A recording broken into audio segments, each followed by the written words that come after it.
ओम शांति। ओम शांति। ओम शांति। 13/8/23 प्रातः मुरली। ओम शांति। अव्यक्त बाप दादा रिवाइज है 6/4/95 मधुबन। प्योरिटी की रूहानी पर्सनैलिटी की स्मृति स्वरूप द्वारा माया जीत बनो। आज स्नेह के सागर बाप दादा चारों ओर के सर्वस्नेही बच्चों को देख रहे हैं। हर एक स्नेही बच्चों के मूर्त में रूहानी पर्सनैलिटी की झलक देख रहे हैं। बाहर के रूप में तो साधारण पर्सनैलिटी वाले हैं, लेकिन रूहानी पर्सनैलिटी में सबसे नंबर 1 हैं। दुनिया में अनेक प्रकार की पर्सनैलिटीज गाई जाती हैं। शरीर की भी पर्सनैलिटी, कोई विशेषता की भी पर्सनैलिटी और कोई विशेष पोजीशन की भी पर्सनैलिटी, लेकिन आप सबके चेहरे पर चलन में कौन सी पर्सनैलिटी है? प्योरिटी की पर्सनैलिटी प्योरिटी ही पर्सनैलिटी है। जितना जितना जो प्योर है उतनी उनकी पर्सनैलिटी न सिर्फ दिखाई देती है लेकिन अनुभव होती है। सभी अपने रूहानी पर्सनैलिटी को अनुभव करते हो। आप जैसी पर्सनैलिटी सतयुग से अब तक कोई की है? सारे कल्प में चक्कर लगाओ तो आप जैसी पर्सनैलिटी है नहीं है ना? तो आपको अपने रूहानी पर्सनैलिटी का नशा है। अनादि काल में तो परम धाम में भी आप विशेष आत्माओं की पर्सनैलिटी सबसे ऊंची है। चाहे आत्माएं सब चमकती हुई ज्योति हैं, लेकिन आप रूहानी पर्सनैलिटी वाली आत्माओं की चमक अन्य सब आत्माओं से न्यारी और प्यारी है। अपने अनादि काल की पर्सनैलिटी को स्मृति में लाओ। आई स्मृति में देख रहे हो बाप दादा के साथ साथ कैसे रूहानी पर्सनैलिटी में दिखाई दे रहे हैं। अपने आप को देख सकते हो तो चले आओ अनादि काल में। कितने टाइम में जा सकते हो? जाने में कितना टाइम लगेगा? सेकंड से कम ना, कि एक दिन 1 घंटा चाहिए। सेकंड से भी कम जहाँ चाहो वहाँ पहुँच सकते हो। तो अनादि काल में भी अपनी पर्सनैलिटी देख ली। अभी अनादि काल से आदि काल में आ जाओ। आ गए या अभी चल रहे हो? पहुंच गए तो अनादि काल से आदि काल में अपनी रूहानी पर्सनैलिटी देखो। कितनी श्रेष्ठ पर्सनैलिटी है। तन की भी तो मन की भी तो धन की भी और संबंध की भी, सब प्रकार की पर्सनैलिटी कितनी श्रेष्ठ है।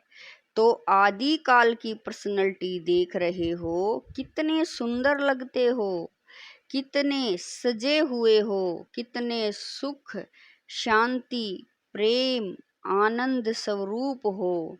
तो आदि काल में भी अपनी पर्सनैलिटी को देखो। स्पष्ट दिखाई देती है। वह 5000 वर्ष हो गए तो थोड़ा स्पष्ट नहीं है? सभी को स्पष्ट है। होशियार हो सभी तो आदि काल भी अपना देख लिया। अभी आओ मध्य काल में। तो मध्य काल में भी आपकी पर्सनैलिटी क्या रही? आपके जड़ चित्र कितने विधि पूर्वक पूजे और गाए जाते हैं। चाहे कितने भी धर्मात्मा महात्मा नेताएं पर्सनैलिटी वाले गाए जाते हैं, लेकिन आपके जड़ चित्रों की पर्सनैलिटी के आगे उनकी पर्सनैलिटी कुछ भी नहीं है। जैसे आप सबकी पूजा होती है, वैसे कोई महात्मा या नेता की धर्म आत्मा की विधि पूर्वक पूजा होती है? कभी देखी है? आपके जड़ चित्रों को जैसे श्रृंगार किसका होता है? बाबा कह रहे हैं आपके जड़ चित्रों जैसा श्रृंगार किसी का होता है? तो मध्य काल में भी आप आत्माओं के प्योरिटी की पर्सनैलिटी की विशेषता कितनी श्रेष्ठ है। अपना चित्र देखो, आपकी पूजा होती है कि नहीं? सिर्फ बड़े बड़ों की होती है, हमारी नहीं। डबल विदेशियों के मंदिर हैं, देखा है, उसमें आपका चित्र है कि सुना है? तो कहते हो कि हाँ होंगे, स्मृति में है। तो मध्यकाल भी आपका अति श्रेष्ठ है। और अब लास्ट जन्म में तो मर्जीवा ब्राह्मण जन्म है, उसकी पर्सनैलिटी देखो कितनी बड़ी है। गायन कितना है। कोई भी श्रेष्ठ कार्य अब तक भी आपके नामधारी ब्राह्मण ही करते हैं, चाहे ब्राह्मण अभी ब्राह्मण रहे नहीं हैं, लेकिन नाम के तो ब्राह्मण है ना। आपके नाम से, आपकी पर्सनैलिटी के कारण वो भी श्रेष्ठ गाए जाते हैं। तो ब्राह्मण जन्म की पर्सनैलिटी कितनी श्रेष्ठ है। आदिकाल, अनादिकाल, मध्यकाल और अब अंतकाल, सारे कल्प में आपकी पर्सनैलिटी सदा ही महान रही है। लौकिक पर्सनैलिटी वालों का अगर नाम भी आता है तो कोई विशेष बुक में उन्हों का नाम आता है, फलाने फलाने हैं, लेकिन आपका नाम किस में आता है? साधारण बुक में नहीं आता है, शास्त्रों में आता है। जो भी आदिकाल से शास्त्र बने उसमें किसके चरित्र हैं, किसका गायन है, किसकी कहानियां हैं। तो लौकिक पर्सनैलिटी वालों का गायन विशेष बुक में होता है और आपका गायन शास्त्रों में होता है। और शास्त्रों को कितना रिगार्ड देते हैं, बड़े विधि पूर्वक शास्त्रों को संभालते हैं, उसको भी बड़े पूज्य के रूप में देखते हैं। जो सच्चे भक्त हैं वो शास्त्र को विधि पूर्वक रखते भी हैं और पढ़ते भी हैं। ऐसे रिवाजी किताबों के माफिक नहीं रखते। तो अपनी पवित्रता की पर्सनैलिटी को सदा ही इमर्ज रूप में स्मृति में रखो। जानते हैं या है तो हम ही, ऐसे मर्ज नहीं, स्मृति स्वरूप में रखो।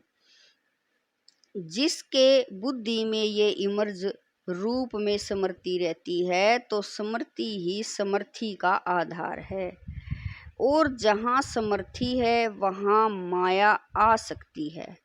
समर्थ आत्मा के पास माया का आना असंभव है। मेहनत करने की आवश्यकता ही नहीं है, माया का काम है आना। लेकिन आपका काम अभी समय प्रमाण भगाना नहीं है। माया आई और भगाया नहीं, आपका काम है सदा माया जीत रहना।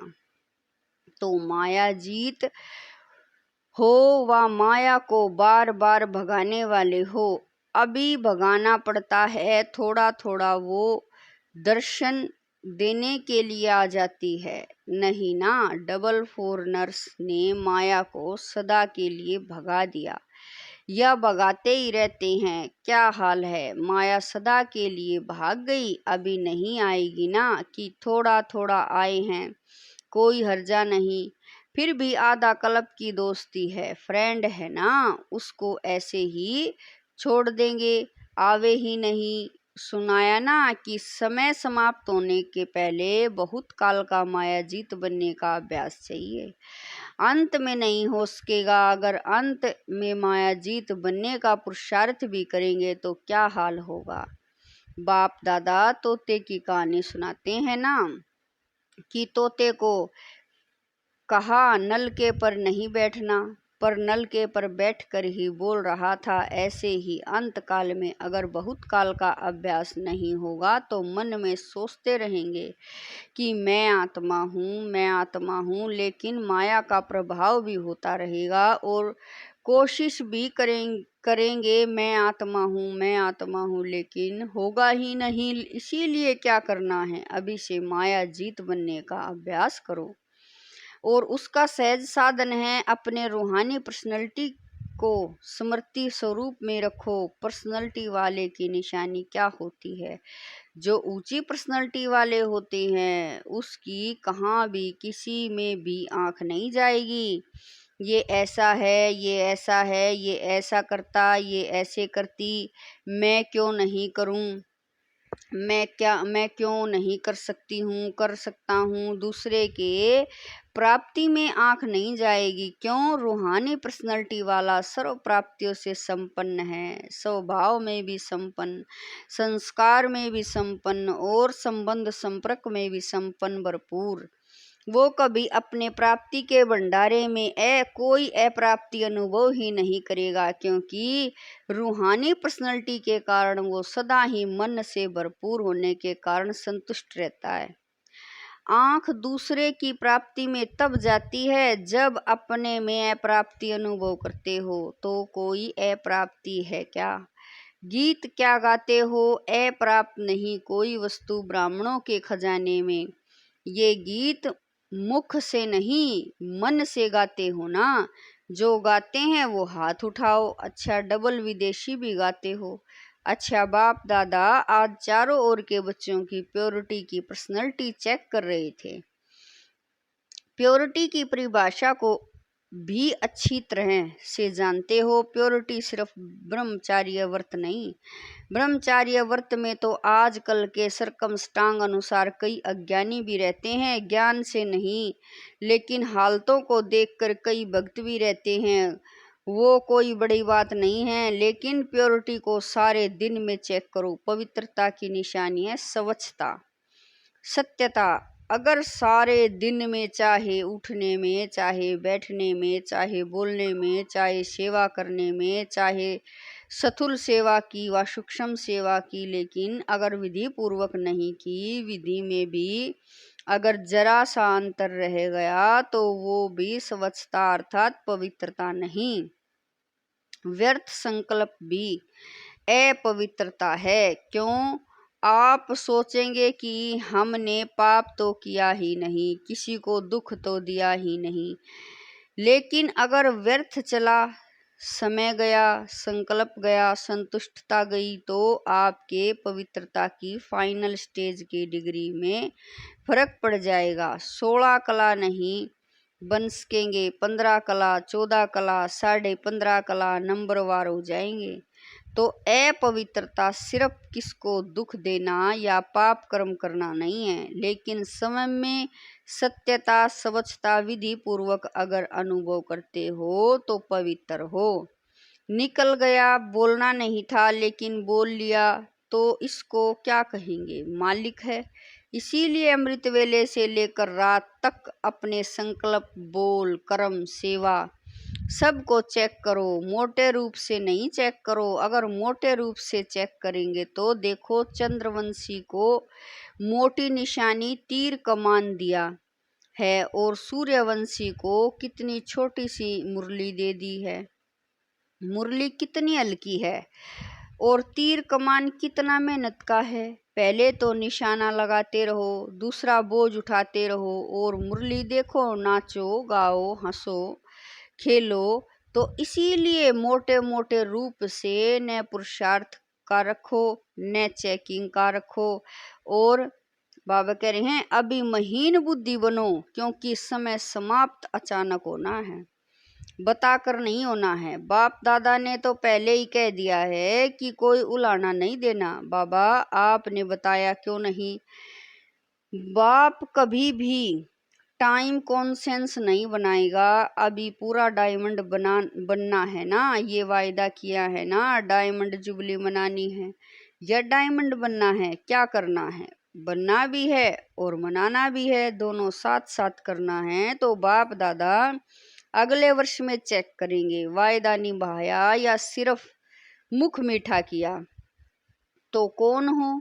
सिर्फ बोलने वाले हो या निभाने वाले हो? अच्छा देखो, टीवी में आप सब का फोटो आ रहा है, फिर बदल नहीं जाना। मैं था ही नहीं, मैंने नहीं कहा था। बनना तो अच्छा है ना, तो जो अच्छी बात है उसको जल्दी करना चाहिए। या देरी से? जल्दी करना चाहिए ना। सेकंड में एवरेडी बन सकते हो, सेकंड में अशरीरी बन सकते हो कि युद्ध करनी पड़ेगी कि नहीं, मैं शरीर नहीं हूँ, मैं शरीर नहीं हूँ, ऐसे तो नहीं ना। सोचा और हुआ, सोचना और स्थित होना। बाप दादा ने कुछ मिनटों तक ड्रिल कराई। अच्छा लगता है ना? तो सारे दिन में बीच बीच में ये अभ्यास करो। कितने भी बिजी हो, लेकिन बीच बीच में 1 सेकंड भी अशरीरी होने का अभ्यास अवश्य करो।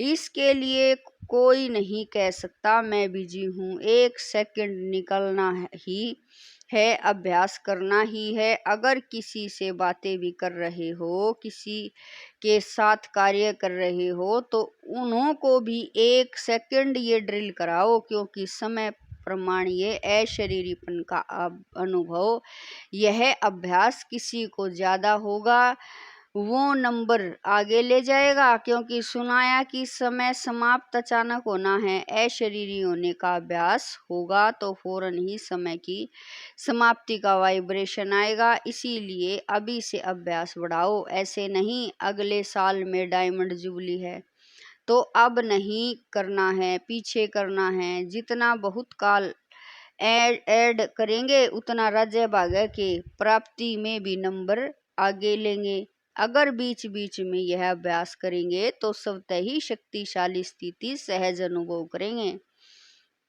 ये छोटी छोटी बातों में जो पुरुषार्थ करना पड़ता है वो सब सहज समाप्त हो जाएगा। अच्छा, सभी राजी खुशी हैं ही या पूछना पड़ेगा? माताएं खुश हो? बहुत अच्छा। देखो कहाँ कहाँ से मेले में पहुंच गए हो। अच्छा चांस मिला ना? नहीं तो डेट का इंतजार करते रहते हैं, हमारा नंबर कब आएगा, हमारा नंबर कब आएगा।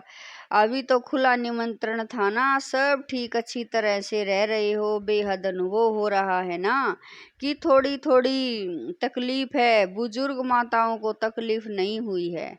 लाइन में लगो तभी खाना मिलेगा, लाइन में लगने में थकावट नहीं होती, मजा आता है। इतना बड़ा परिवार कब मिलेगा? तो परिवार को देख हर्षित होते हैं ना।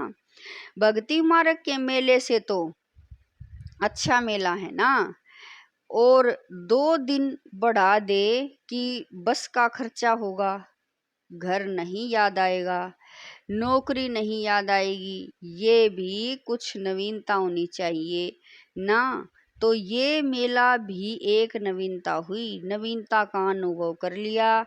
अभी फिर पुरानी बातें थोड़ी होंगी, नई बातें होंगी ना। नई बात पसंद आती है या पुरानी? नई बात अच्छी लगती है ना। अच्छा, चारों ओर के सर्व रूहानी प्योरिटी की पर्सनैलिटी वाले विशेष आत्माओं को सदा आदि से अंत तक पर्सनैलिटी की झलक दिखाने वाली श्रेष्ठ आत्माएं, सदा पवित्रता, स्वच्छता, सत्यता के शक्ति से समय को और विश्व को परिवर्तन करने वाले विश्व परिवर्तक आत्माएं, सदा निमित्त भाव से सेवाधारी बन प्रत्यक्ष फल अनुभव करने वाली अनुभवी आत्माओं को बाप दादा का याद प्यार और नमस्ते। हम रूहानी बच्चों की रूहानी मात पिता बाप दादा को दिलवा जान शिकवा प्रेम से याद प्यार, गुड मॉर्निंग, नमस्ते, ओम शांति। मेरे बाबा मीठे बाबा, लाख लाख शुक्रिया मेरे बाबा दादियों से। अच्छा रहा मेला, कोई तकलीफ तो नहीं हुई ना? सबके शुभ संकल्प और उमंग उत्साह के संकल्प से सफलता है ही है। यह संगठन का संकल्प ऐसे होता है जो असफलता को मिटा देता है। जैसे किला होता है ना, तो किला कमजोर तब होता है जब एक भी ईंट हिलती है, और सब ईंटें मजबूत हैं तो किला कभी हिल नहीं सकता। विजय है तो ये भी संगठन से उमंग उत्साह और श्रेष्ठ संकल्प से सहयोग से सफलता हुई पड़ी है। अच्छा लगा और समय प्रति समय और अनुभव करते जाते हैं। पहले क्वेश्चन उठता था, बाबा कह रहे हैं पहले क्वेश्चन उठता था होगा जो, लेकिन जो सोचो उसमें सफलता है ही। तो सफलता मूर्त का वरदान संगठन की शक्ति को मिलता है। बाप दादा सदा गुड मॉर्निंग गुड नाइट करते हैं। अच्छा डबल विदेश उड़ रहा है ना, अच्छा है। ओम शांति। वरदान है स्वराज्य अधिकारी बन कर्मेंद्रियों को ऑर्डर प्रमाण चलाने वाले अकाल तख्त सो दिल तख्त नशीन भवै। वरदान है स्वराज्य अधिकारी बन कर्मेंद्रियों को ऑर्डर प्रमाण चलाने वाले अकाल तख्त सो दिल तख्त नशीन भवै। मैं अकाल तख्त नशीन आत्मा हूँ, अर्थात स्वराज्य अधिकारी राजा हूँ। जैसे राजा जब तख्त पर बैठता है तो सब कर्मचारी ऑर्डर प्रमाण चलते हैं, ऐसे तख्त नशीन बनने से यह कर्मेंद्रियां स्वतः ऑर्डर पर चलती हैं। तो अकाल तख्त नशीन रहते हैं, उनके लिए बाप का दिल तख्त है ही, क्योंकि आत्मा समझने से बाप ही याद आता है। फिर न देह है, न देह के संबंध हैं, न पदार्थ है, एक बाप ही संसार है। इसीलिए अकाल तख्त नशीन बाप के दिल तख्त नशीन स्वतः बनते हैं। स्लोगन है निर्णय करने, परखने और ग्रहण करने की शक्ति को धारण करना ही होली हंस बनना है। स्लोगन है निर्णय करने, परखने और ग्रहण करने की शक्ति को धारण करना ही होली हंस बनना है। ओम शांति।